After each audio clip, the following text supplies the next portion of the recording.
Hello friends, peace be upon you. Friends, to add blur to the image.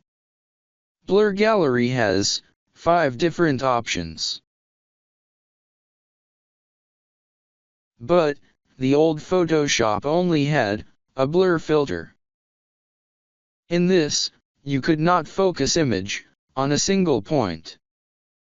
Here's an example of how if you use Tilt-Shift from the Blur Gallery.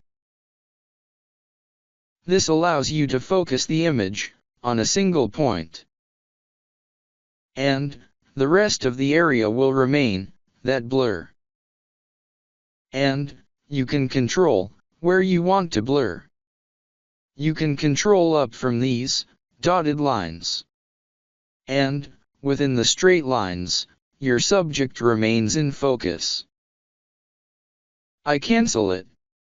If you want to do the same in blur options, I will talk about lens blur. This is a trick. Open up the lens blur. Increasing or decreasing the radius blurs the image. It cannot focus on any area of the up image.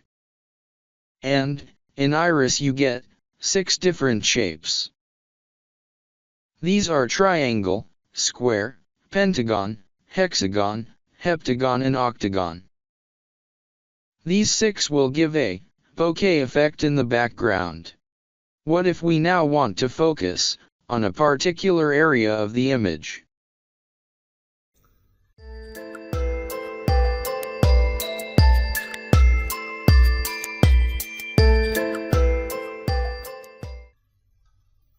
You have to go to the channels here.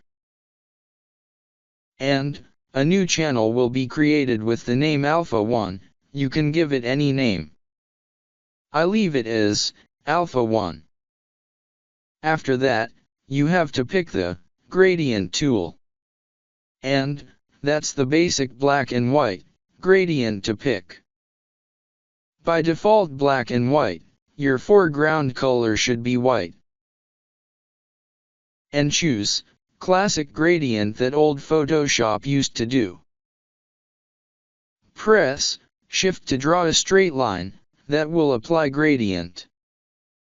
After that, you have to enable the RGB channels and select the Layers panel. Now go to Filter, Blur, Lens Blur. In the source, it will be none. Select the Alpha 1 channel in the source. Now, increase or decrease the blur focal distance.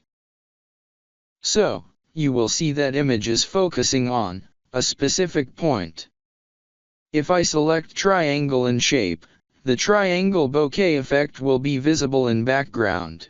Now trick is, suppose you click somewhere on the bottom area of image. It will be in focus, and the top area will be blurred. If you click on face, the face will be in focus, and rest of area will be blurred. Radius can be customized. Increasing or decreasing, rotation will rotate bokeh. Effect in background clockwise or counterclockwise. You can add brightness etc. to it. The trick was that the area you click will be the focus. When I clicked on lamplights, it got focused and all rest of image got blurred. That is, the area on which you will click will be focused, and the rest area will be blurred. In such images, we always focus on the face. Assume that the radius is set to 100. Increasing the amount of blade curvature will blur background bokeh effect. Keep amount of blade curvature at 0 and can adjust brightness and other adjustments. Threshold can also be kept at will. By checking more accurate, it will focus and blur the image much better. By clicking on the pole light, it will focus more accurately. Clicking on face will focus face and blur the rest of the image accurately. After clicking OK, now this image before and this after. You would love this trick in terms of lens blur. If you like tip and video, please like and subscribe, and thanks for watching.